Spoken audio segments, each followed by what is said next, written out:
نحمدہ و نصلی علی رسولہ الکریم اما بعد فاعوذ باللہ من الشیطان الرجیم بسم اللہ الرحمن الرحیم۔ آج کا ہمارا وظیفہ جو ہے یہ ان مظلوم حضرات کے لیے، ان لوگوں کے لیے ہے، ماؤں کے لیے ہے، بہنوں بیٹیوں کے لیے ہے، چاہے وہ مرد حضرات ہے یا عورتیں ہیں جن کا جو ہے حق جو ہے وہ دبایا جاتا ہے، ان کا حق جو ہے ان کو نہیں دیا جاتا۔ اکثر اس میں خواتین جو ہے وہ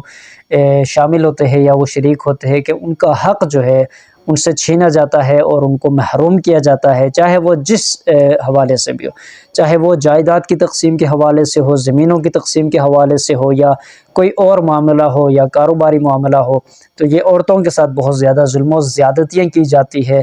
تو اگرچہ اس میں مرد حضرات بھی کچھ نہ کچھ حد تک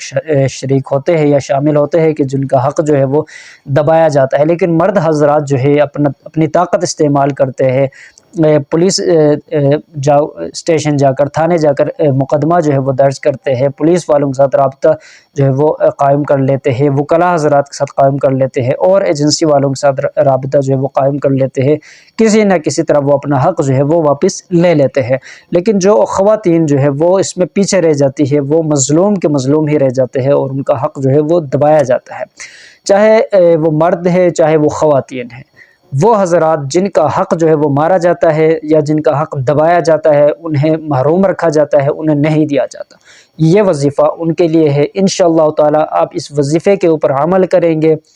اس کو اپنا جو ہے معمول بنائیں گے، آپ کا حق آپ کو ضرور ملے گا۔ جس نے بھی آپ کے حق کے اوپر ڈاکہ ڈالا ہے، آپ کے اوپر ظلم کیا ہے، قرآن میں اللہ تعالیٰ فرماتے ہیں کہ یتیموں کا مال جو ہے ناحق بالکل مت کھائے۔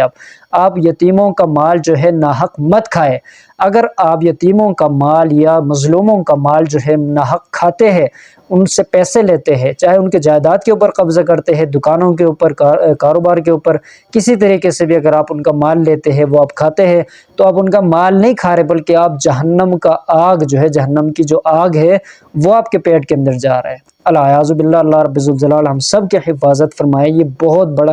گناہ ہے، قیامت کے دن اللہ رب الجلال اس میں سختی سے جو ہے اس شخص کو پکڑیں گے اور اس کا احتساب ہوگا، اور اس سے جو ہے ایک ایک آنے کا جو بدلہ ہے وہ لیا جائے گا۔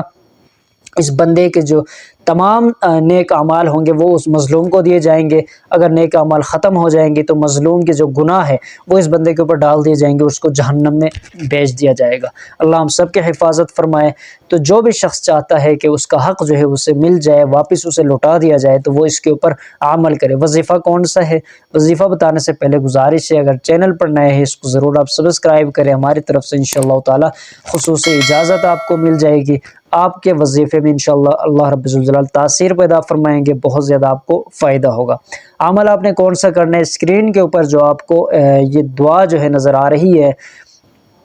یا جبارو یا قہارو، یہ آخر تک یہ چھوٹی سی دعا ہے،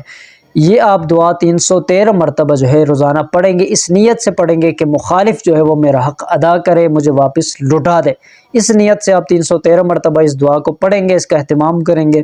انشاءاللہ تعالی چند دنوں یا ہفتوں کے اندر جو ہے آپ کا مال واپس آپ کو ملے گا، آپ کی چیز آپ کو واپس مل جائے گی۔ جس نے بھی ناحق آپ کے مال کے اوپر، مکان کے اوپر، جائیداد کے اوپر، پلاٹ کے اوپر قبضہ کیا ہوگا یا کوئی مال آپ سے لیا ہوگا، وہ واپس کرے گا، معافی بھی مانگے گا، اللہ رب الجلال اس کے دل میں رحم ڈال دیں گے، آپ کے اور اس کے درمیان محبت پیدا ہو جائے گی، صلح ہو جائے گی، انشاءاللہ تعالی وہ آپ کو چیز واپس لٹا دے گا انشاءاللہ تعالی۔ یہ مجرب عمل ہے، مجرب وظیفہ ہے، آپ اس کے اوپر عمل کریں۔ اگر آپ مظلوم ہے، اگر کسی نے آپ کے اوپر ظلم کیا ہے، اگر آپ جو ہے مظلومیت کا شکار ہو چکے ہیں، اگر آپ ناحق جو ہے کسی نے آپ کے مال کے اوپر قبضہ کیا ہوا ہے، تو آپ ضرور اس کے اوپر عمل کریں، انشاءاللہ تعالی بہت زیادہ آپ کو فائدہ ہوگا۔ السلام علیکم ورحمۃ اللہ وبرکاتہ۔